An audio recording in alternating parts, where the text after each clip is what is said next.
Eles queriam saber quem de fato era esse Jesus. O que esse Jesus tinha de tão especial? Por que João Batista falava tão bem dele? E Jesus responde para eles: venham e verão. E então aqueles discípulos passam um dia todo com Jesus. Eu quero começar dizendo que às vezes a gente acha que não. Mas ainda existem muitas pessoas curiosas acerca de quem é Jesus. Curiosas acerca do reino dos céus. São pessoas que estão seguindo Jesus e seguindo Jesus ainda na espreita, seguindo Jesus ainda de longe. Mas como assim? Como essas pessoas estão seguindo Jesus hoje? Eles seguem Jesus através da minha e da sua vida. São pessoas, às vezes da sua rua, do seu trabalho, que olham para você, vê o seu comportamento, a forma que você fala, a forma que você se porta. Eles estão curiosos acerca desse cristianismo que você vive. São pessoas que às vezes estão nos seguindo nas redes sociais, que estão acompanhando tudo aquilo que a gente posta, tudo aquilo que a gente comenta, tudo aquilo que a gente compartilha. E a gente tem que estar preparado, a gente tem que estar revestido, a gente tem que estar aprofundado no relacionamento com Jesus, para que quando esses curiosos eles cheguem até nós, ou quando nós percebermos a curiosidade de alguns, a gente tenha o que transmitir, a gente tenha o que comunicar a essas pessoas. Eu estou lendo um livro agora, que o pastor me emprestou, deu, que é o livro Cristão Ateu, do pastor Craig. E ele vai contar, num determinado capítulo, que ele, depois de ter feito seminário, ter feito todos os cursos teológicos possíveis, ficar craque ali na teoria, ele estava no metrô em Nova York, conversando com um amigo acerca do ministério, acerca da igreja. E então se aproximou uma pessoa e perguntou para eles: olha, desculpa, eu estou vendo que vocês estão conversando aí, eu estou prestando atenção na conversa e vocês são cristãos, né? Eu queria saber mais acerca de Jesus. Eu queria saber mais sobre o cristianismo. Será que vocês podem me explicar? Qualquer evangelista craque, na hora já ia pensar: é uma presa fácil, no bom sentido, é claro. É um peixe na rede. É uma alma sedenta. E foi isso que passou na cabeça desse pastor que estava lá. E então ele só respondeu: é claro, deixa eu ver por onde eu vou começar. Só que ele tentou puxar na memória dele tudo aquilo que ele tinha aprendido no curso, a forma certa de falar, por onde começar. E quando ele começou a transmitir aquilo, ele começou a se enrolar. Ele não tinha um foco, um objetivo naquilo que ele estava transmitindo. E ele começou a perceber que aquela pessoa, ela estava ficando mais... As coisas estavam ficando mais complicadas do que descomplicadas. Ele estava ficando mais confuso. E o tempo ia passando e ele ia tentando explicar, e só ia embolando as coisas. Quando ele se deu conta que ele devia falar acerca daquilo que Jesus já tinha feito na vida dele, começado por aí, da forma que Jesus operou e transformou ele, já estava na hora daquele homem descer da estação.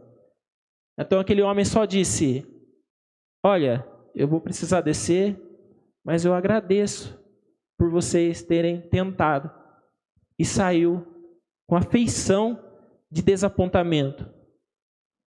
O mesmo desapontamento que o pastor também sentiu. Era uma alma sedenta, e ele não conseguiu comunicar, transmitir aquilo. Por isso vale a importância de nós estarmos revestidos, preparados, preenchidos, capacitados, para a gente ter o que comunicar, ter o que transmitir a essas almas sedentas. Pode ser também que existam pessoas curiosas ainda e seguindo de longe, às vezes dentro da igreja. Às vezes fazendo parte do nosso conjunto, do nosso meio. E para vocês, Jesus tem algo a dizer. Jesus diz para você que Ele quer aprofundar esse relacionamento com você. Ele quer manter um vínculo de irmão, de camaradagem, onde você pode contar com Ele, onde você pode contar todos os seus segredos para Ele. Ele quer ouvir a sua voz e quer que você ouça a voz dEle também. Ele quer aumentar esse nível de intimidade, de relacionamento com você. E foi isso que aconteceu com esses dois discípulos, com André e com João. Eles passaram o dia todo com Jesus. E a Bíblia, infelizmente, não conta o que foi esse assunto, o que eles conversaram, o que foi que eles viram. Mas uma coisa a gente sabe: quando eles saíram de lá, quando eles saíram da presença de Jesus, eles saíram contagiados por aquilo que Jesus tinha transmitido a eles. Eles saíram já transmitindo, já anunciando para quem eles encontrassem. André já encontrou Pedro, já começou a transmitir isso para Pedro. Depois encontraram Filipe, eles já foram anunciando, porque eles foram contagiados por Jesus. E Jesus, ele tem essa capacidade. Jesus, ele é atrativo. Jesus, ele nos convence. Jesus tem as palavras de vida eterna. Jesus, ele transmite aquilo que ele tem, ele transmite vida, ele transmite paz, ele transmite amor para quem se aproxima dele. E falando sobre transmissão, falando sobre contágio, nós estamos vivendo um contexto de pandemia, não é? Uma crise viral de proporções globais, mundiais, onde essa transmissão se faz através do contato, do toque, do aperto de mão, do abraço, da proximidade. Só que isso é um exemplo de contágio, de um mau contágio. Mas existe o bom contágio também. Exemplo: você já ficou mal, triste, bravo, e aí você encontrou alguém, ou alguém te encontrou, que estava num estado de espírito diferente do seu. Estava para cima, estava alegre, estava feliz. E aí você passou um tempo com essa pessoa, e quem mudou foi você. Você saiu bem, você saiu para cima, você foi embora totalmente diferente da forma quando você encontrou essa pessoa. Um exemplo mais próximo: eu e a minha esposa, de vez em quando a gente briga. Quase que raramente. E aí fica cada um no seu canto, jururu. E aí quase sempre chega uma visita em casa. E quase sempre sem avisar. E quase sempre é a Bianca.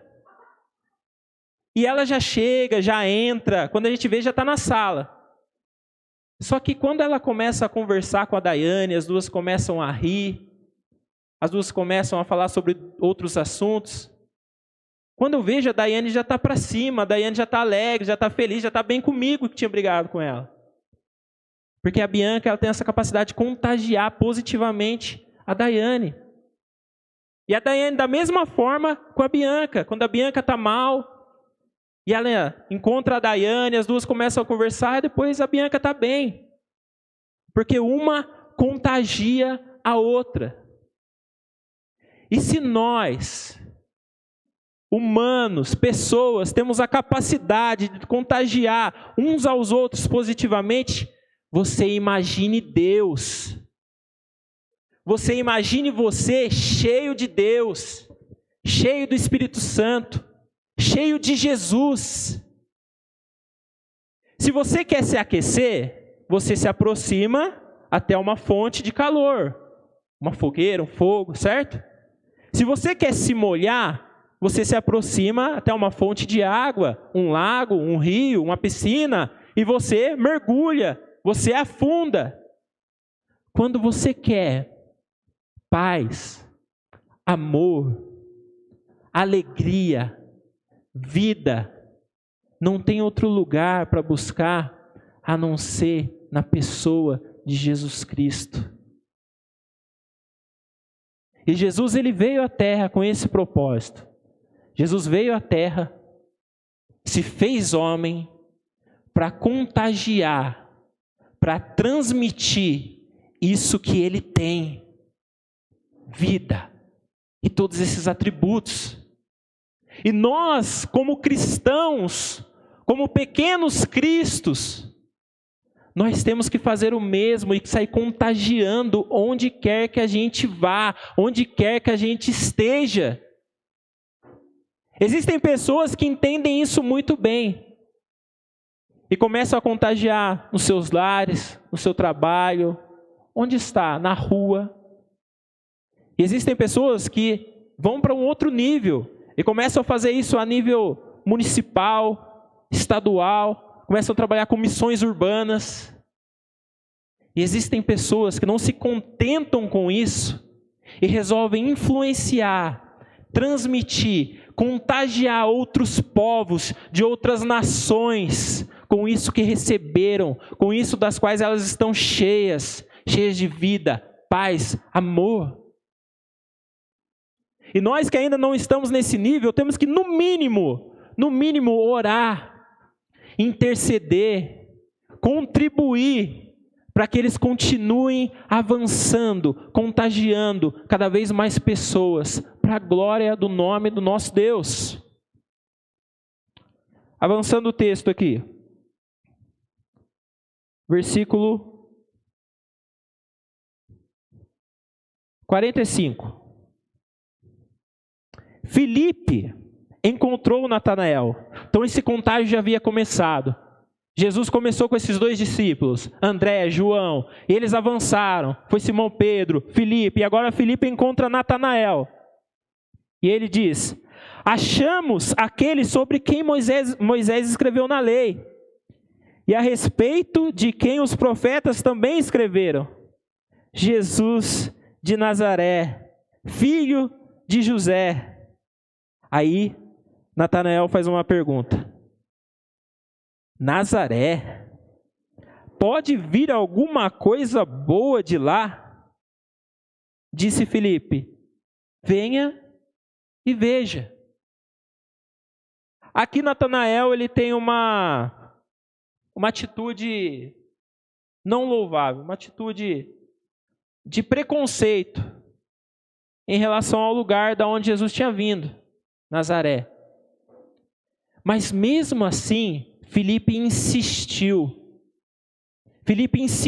em Natanael, insistiu em comunicar e transmitir aquilo que ele tinha visto, aquilo que ele tinha ouvido.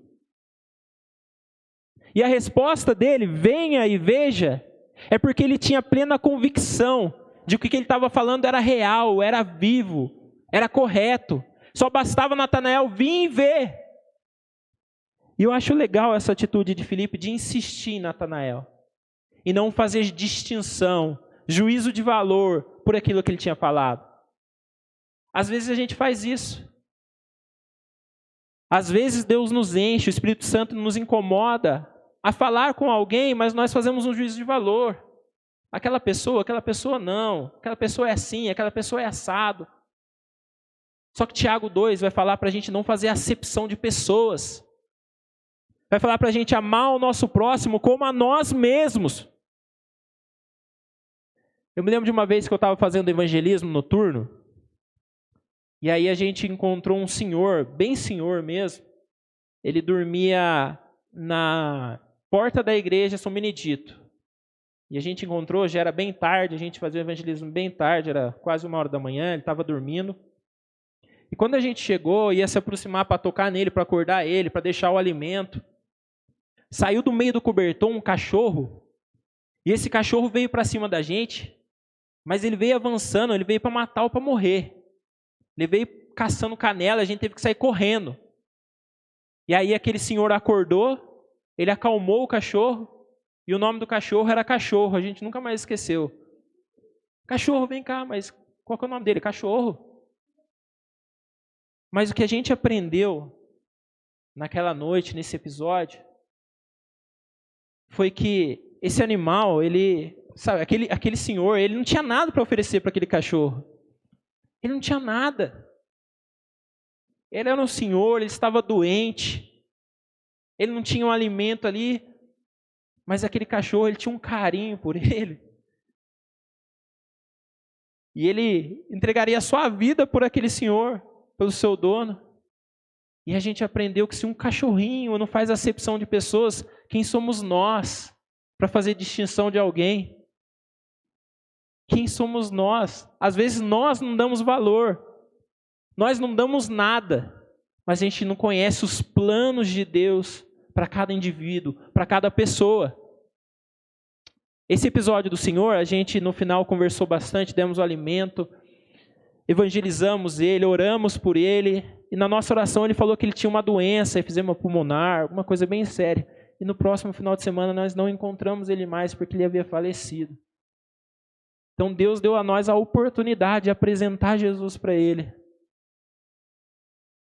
Eu me lembro de um outro episódio em que nós estávamos evangelizando nesse projeto. Nós tínhamos um projeto Raiz, a gente fazia evangelismo noturno, a gente cuidava de pessoas dependentes químicas, levava-as para casa de recuperação e tudo mais.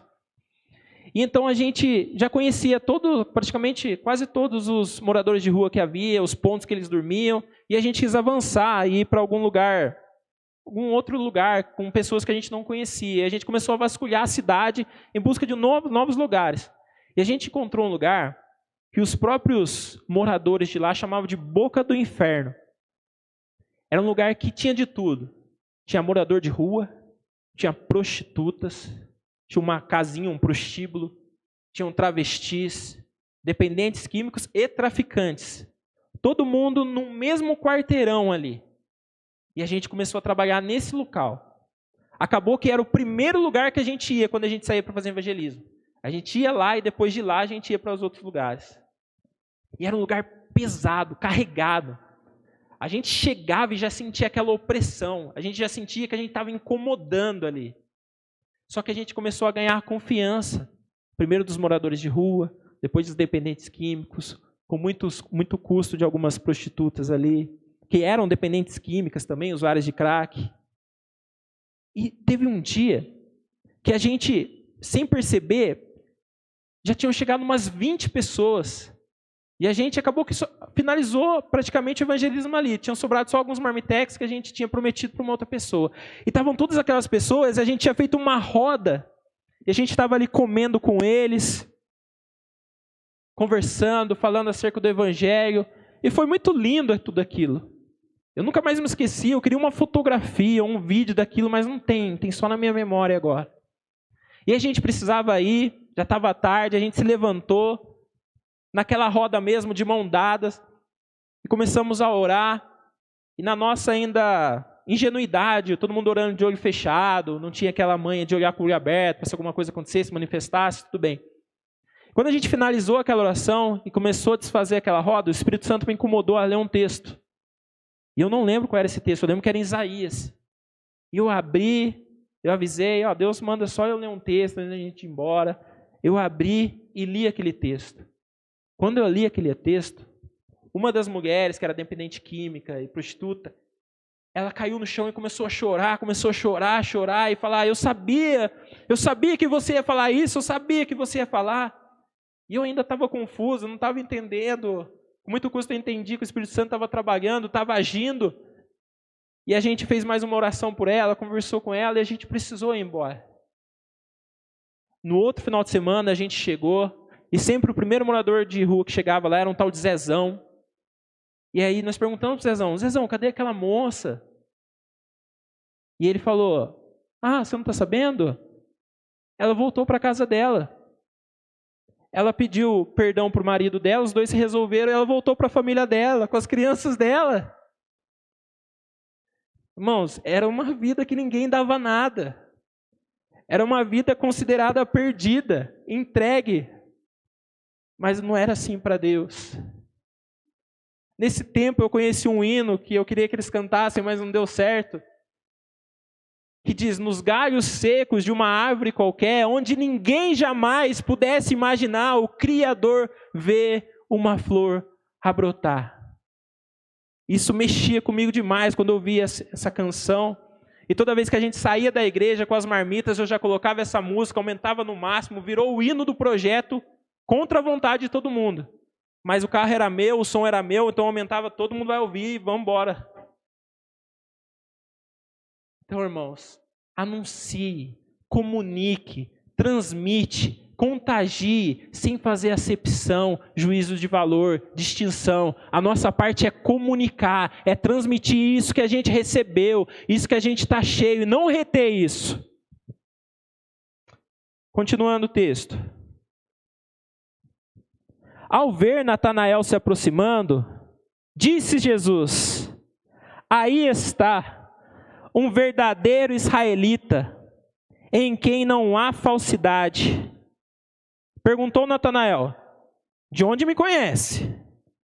Jesus respondeu: eu o vi quando você ainda estava debaixo da figueira, antes de Filipe o chamar. Então Natanael declarou: Mestre, tu és o Filho de Deus, tu és o Rei de Israel. Jesus disse: você crê porque eu disse que ouvi debaixo da figueira?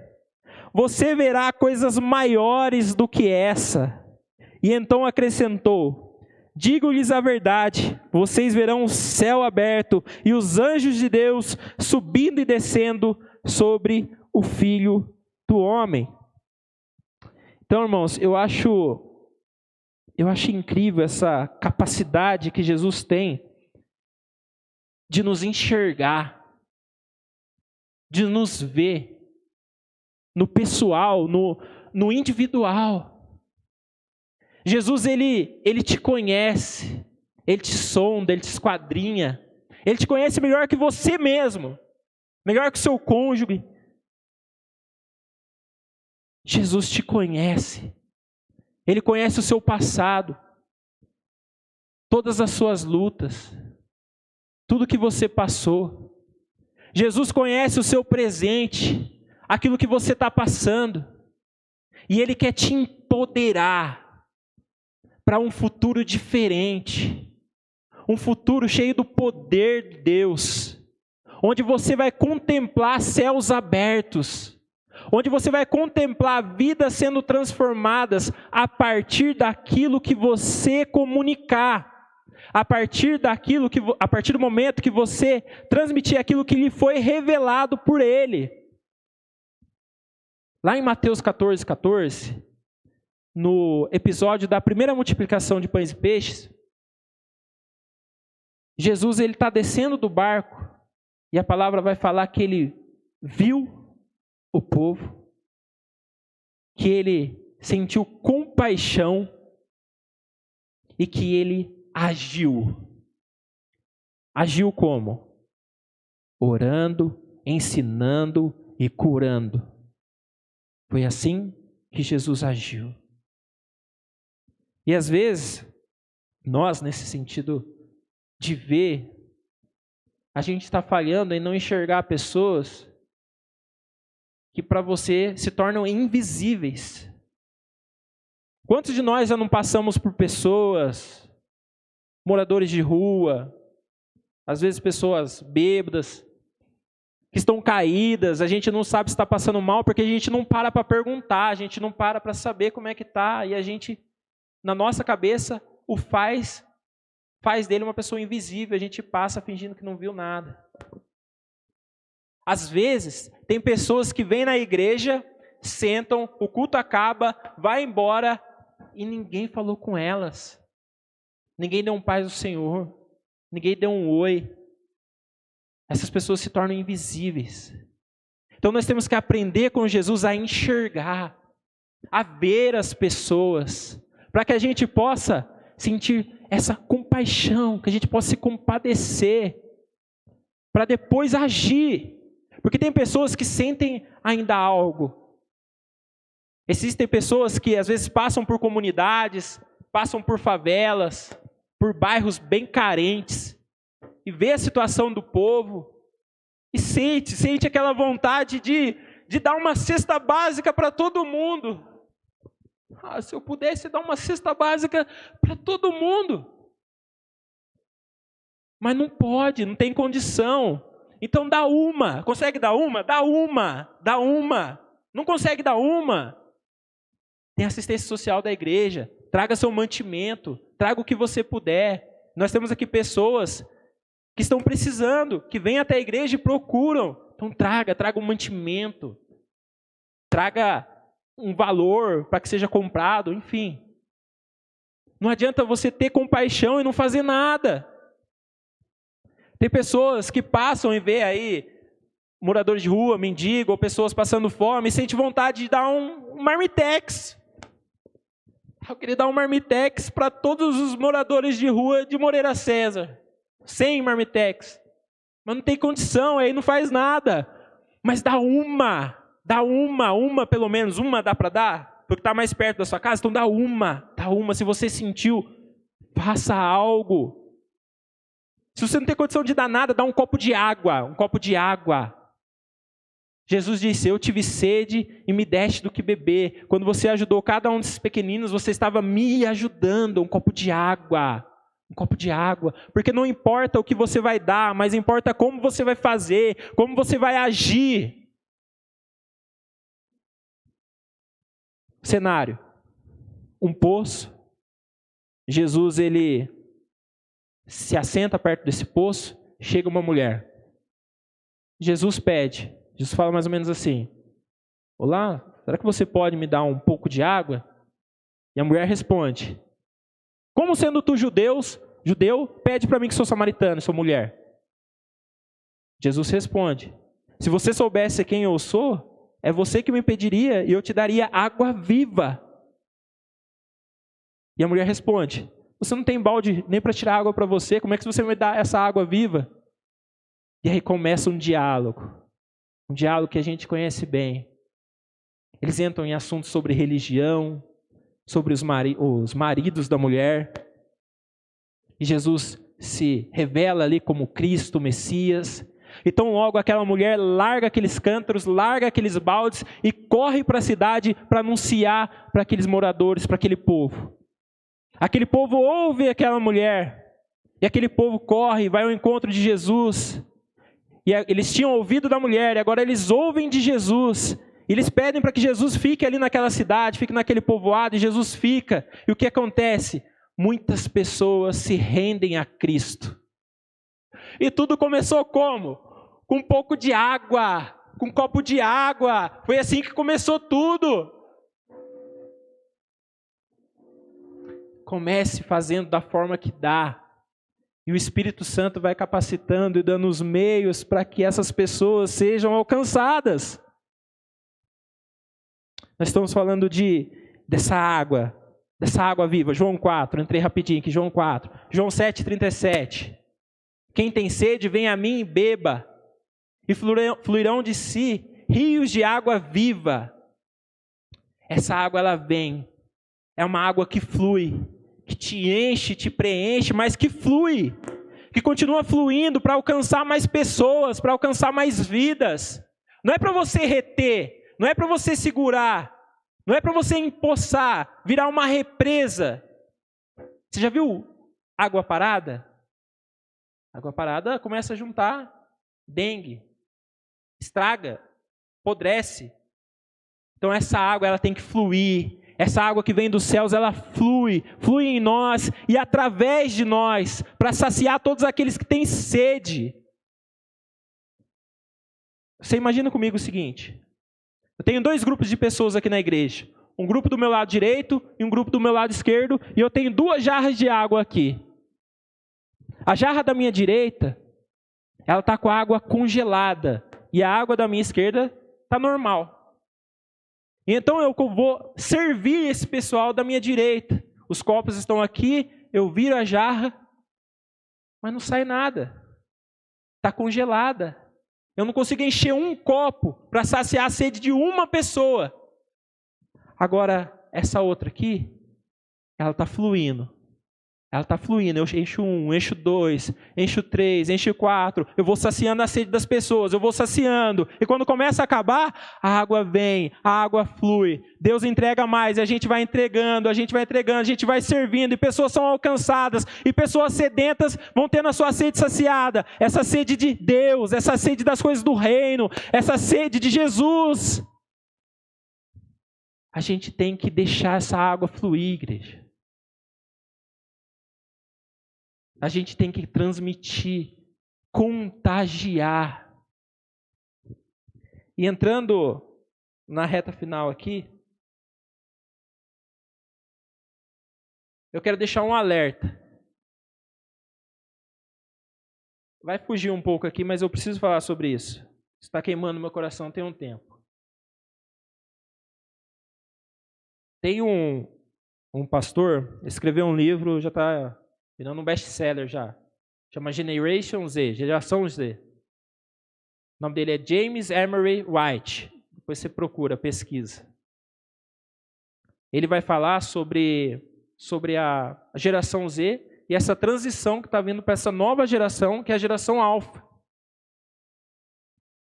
E ele fala que a nossa atitude, enquanto comunidade cristã, nesses próximos 2 anos, elas vão ser fundamentais para o que vai se tornar a igreja daqui no máximo 10 anos.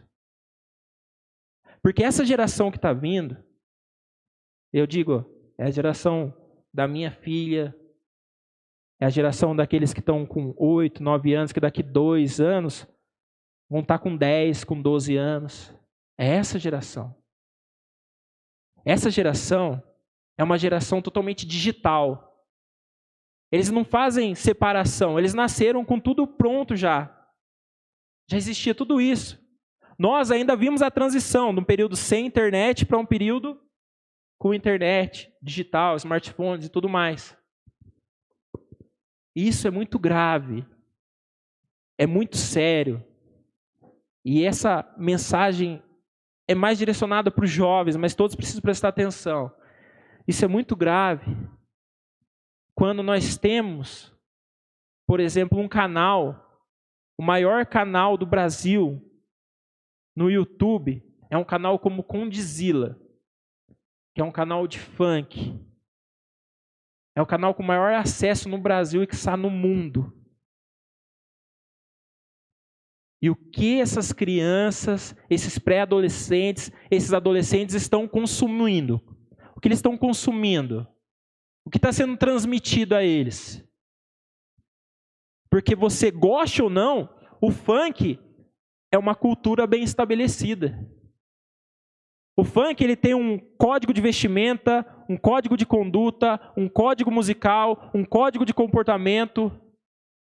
Eles estão bem estabelecidos. Enquanto nós, comunidade cristã, o gospel, cada vez mais se torna guetos, pequenos guetos, onde cada um quer ser melhor ou se autoafirmar por cima dos outros. Isso é muito grave, é muito perigoso. Quando nós temos o maior youtuber do Brasil para influenciar pré-adolescentes, adolescentes, às vezes até crianças, como Felipe Neto, que faz mais de 200 milhões de views por mês. A primeira música brasileira gospel, para chegar nessa quantidade de visualizações, demorou 2 anos. Então, o que a música gospel demorou quase 2 anos para alcançar, ele alcança por mês. Isso é muito grave. Quem está doutrinando essas crianças? O que está sendo ensinado para elas? A gente se preocupa com os nossos, a gente se preocupa com os da igreja, mas a gente esquece os de fora. A gente tem uma mania de contar o pessoal dentro da igreja. A gente está contando. Tem 100, cabe mais 100. Aí daqui a pouco tem 150, daqui a pouco a gente bateu 200. Agora eu estou confortável, eu estou tranquilo, está tudo bem. Só que não é assim. A conta não tem que ser por aqui dentro, mas tem que ser por fora, os que estão lá fora. Só na nossa cidade são 170 mil habitantes. Nessa faixa etária, geração alfa, vão ser ali 30 a 35 mil, mais ou menos. E o que essas pessoas estão recebendo? Porque se você acha que até para os nossos está bom, 2 horas de culto por semana, enquanto cada um deles fica quase 4 horas no celular, no tablet por dia, você acha que nós estamos vencendo essa guerra? Nós estamos perdendo feio. Nós estamos perdendo e estamos perdendo feio. A gente está sentado, acomodado e dizendo, não é problema meu, mas é um problema de todos nós, principalmente para nós jovens, que somos referências para esses menores.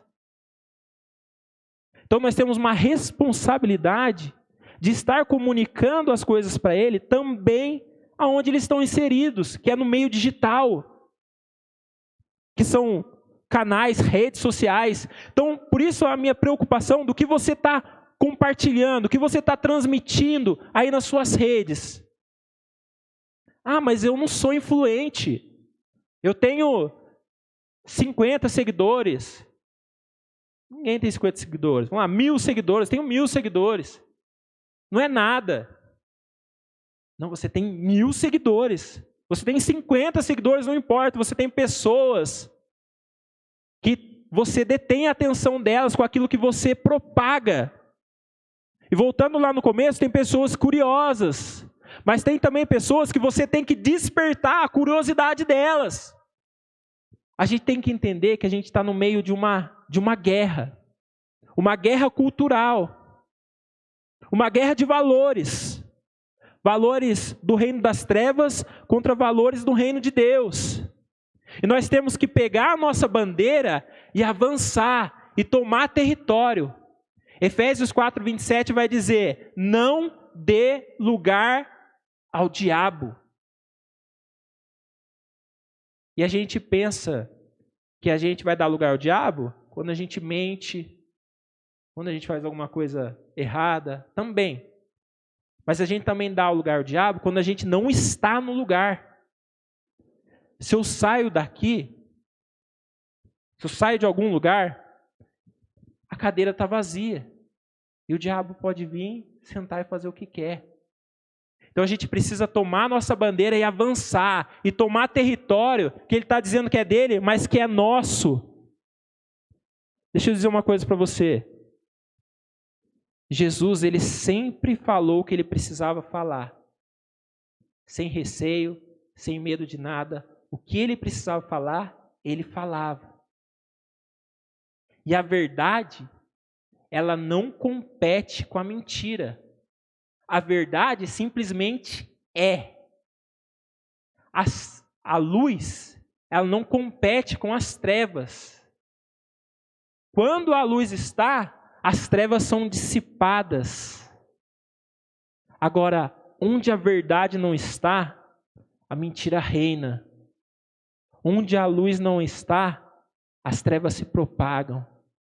E é por isso que nós precisamos avançar em todos os meios digitais.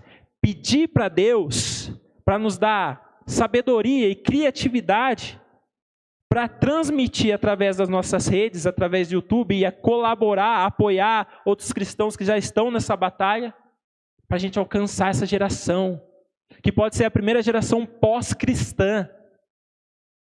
Uma geração que vai viver num mundo que não é cristianizado. Porque você bem lembra, quando você era mais novo, todos os seus amigos tinham avós católicos, por exemplo. Tinha alguém na família que era católico. Então eu já tinha ido na igreja, nem que fosse obrigado, numa missa. Hoje muitas pessoas estão aqui, fizeram carisma, como é que chama? Foram coroinhas, enfim. Mas essa geração está vindo sem uma referência cristã. Essa geração está vindo sem esses valores. Eles vão ouvir palavrão na escola. Isso vai ser normal porque vai ser descolado. Existe uma regra de comunicação que é assim: é a mensagem, é o emissor, o meio e o receptor. Então a mensagem é o Evangelho. E o que é o Evangelho? Evangelho é o poder de Deus para salvar todo aquele que crê. Essa mensagem é imutável, essa mensagem a gente não muda. O que é o meio? O que é o emissor? O emissor somos nós, o meio são as redes. O meio é isso aí que você tem na sua mão. O meio é o seu celular. E quando você entende isso, você olha para o seu celular e você não vai ver ele mais como um lugar para você jogar. Um lugar para você fazer foto fazendo bico. Mas você vai enxergar o seu celular como uma arma para propagar o reino dos céus, para propagar os valores do reino de Deus. E o receptor são as pessoas, são as almas sedentas. Jesus diz lá em Mateus 10, eu não lembro, acho que é 27, que aquilo que Ele nos transmite no oculto, aquilo que Ele nos fala no ouvido, a gente tem que subir nos telhados e anunciar e gritar. Os telhados são isso, irmãos. Os telhados são esses meios. Se você ainda não está familiarizado com esse meio, use o meio que você tem. Se você ainda está mais familiarizado com o meio de folhetos, alguma coisa, use o meio que você tem. Mas que você propague, que você dissemine, que você contagie com isso que você recebeu, com isso que você tem. Amém? Vamos encerrar aqui, eu vou orar.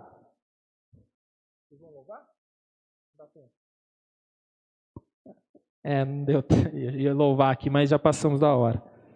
Então, você que pode, ore comigo, peça direção de Deus, peça sabedoria de Deus, criatividade para agir nesses dias. Pai querido, Pai amado, te louvamos, te damos graça, Pai. Te agradecemos por tudo que foi comunicado, transmitido. Pedimos ao Senhor, Pai, toda a sabedoria dos céus para nos comportarmos, Pai, para comunicarmos e contagiarmos todos que estão próximos a nós, Pai. Que o Senhor possa nos encher cada vez mais com essa água viva, para que ela flua em nós, Pai. Que nós possamos alcançar essas vidas sedentas. Que nós possamos, Pai, ter os Teus olhos quando nós formos andar pelo centro da cidade, andar pelas cidades, pelas ruas, Pai. E que nós possamos olhar crendo, Pai, que vidas podem ser transformadas, mudadas pelo poder do Teu Evangelho, Pai. Em nome de Jesus, cuida de cada jovem, cada membro dessa igreja, Pai, e os capacite, os levante, Pai, como evangelistas, como os missionários, Pai. E aqueles, Pai, que ainda estão em outro patamar, que o Senhor possa enchê-los do Espírito Santo de Deus, para orar por todos esses que estão nas nações, estão nos povos, que todos possam contribuir, Pai, ser essa corda, ser isso que os sustenta, em nome de Jesus, Pai. Nos encha, nos revista, precisamos do Senhor, Pai. Alcance todos aqueles que estão precisando, que estão em seus lares, que estão mal, aqueles que estão no leito de hospital, que estão doentes, que estão acometidos pela Covid, Pai. Que o Senhor possa curá-los nessa noite, Pai. Que o Senhor, Pai, possa tirá-los desse leito e fazê-los voltar para o seio de suas famílias. E tudo isso pedimos no nome, Pai, crendo que no nome do Teu Filho Jesus há poder, Pai. Gratos somos ao Senhor, em nome de Jesus. Amém. Que o grande amor de Deus, a paz do nosso Senhor e Salvador Jesus Cristo e a comunhão e a consolação do Espírito Santo seja com todos. Se você está feliz, se você foi contagiado por Jesus e tenha o desejo, quer ter essa iniciativa de contagiar por onde quer que você ande, que você levante sua mão e diga comigo, amém. Que Deus abençoe a todos.